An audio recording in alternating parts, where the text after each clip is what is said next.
Hi friends. I bought my first record player, a refurbished 80s joint from a local AV store at 16.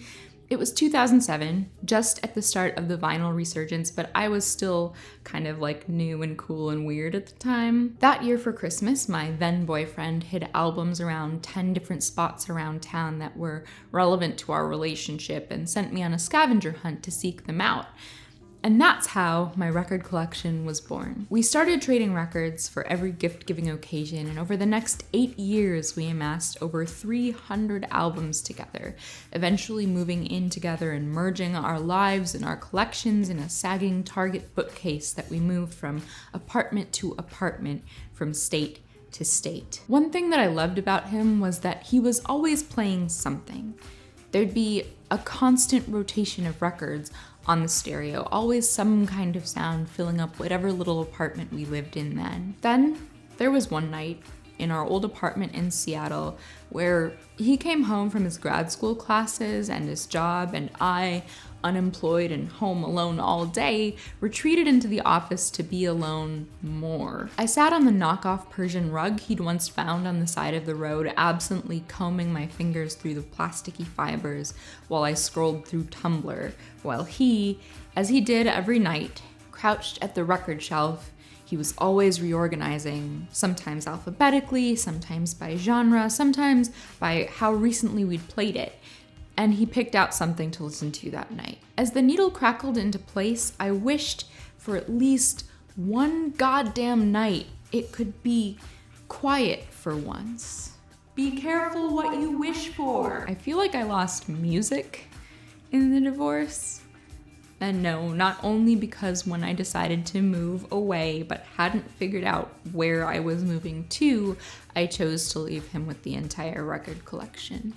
9 years of acquiring and hundreds of albums gone. But also because when I stumbled onto my feet in New York and got a Spotify account like everyone else, I never used it to listen to albums in full from the first track to the last. Because that's just not how streaming platforms are built to be used. There's this 2016 consumer study from the Music Business Association that found that only 22% of participants listen to full albums as their primary way of consuming music.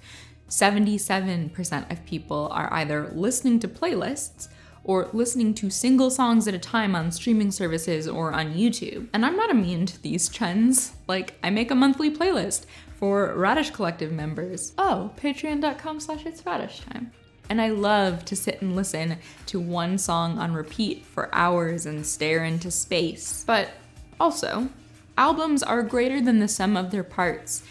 Taken together, the songs can tell a really complex story. They can examine an event or an emotion from every angle or every stage in a narrative arc. They're meant to be immersive. And they're good at it. Like, music is the only creative medium that makes me feel not like I'm standing out here and looking in at something that someone else made, but instead, like my own thoughts and feelings and experiences gained sentience and materialized in front of me. And I did not want to face them down and engage with them deeply enough that they could hurt me. Like, I had a bunch of albums that were off limits at first. I could not listen to Tallahassee by the Mountain Goats or Blonde by Frank Ocean or Some Feelings by Julia Nunes or pretty much any record about falling in love or falling out of love. So, music. Instead, I tried to will myself into normalcy by running on my parents' treadmill and listening to Bleachers' I Wanna Get Better on loop. I don't even know the name of the album that song is on. I should probably fix that. But there is no deadline. There is no schedule. It took me 4-ish years and a preoccupation with not letting lo-fi hip-hop study beats show up at the top of my Spotify year in review again, to go to the albums tab and pick something and listen to the whole thing through, and to not know where it was planning to take me, and to follow it there. So tell me in comments, have you listened to an album as a whole in order lately? What surprised you about it? What did it make you feel? What album was it and why?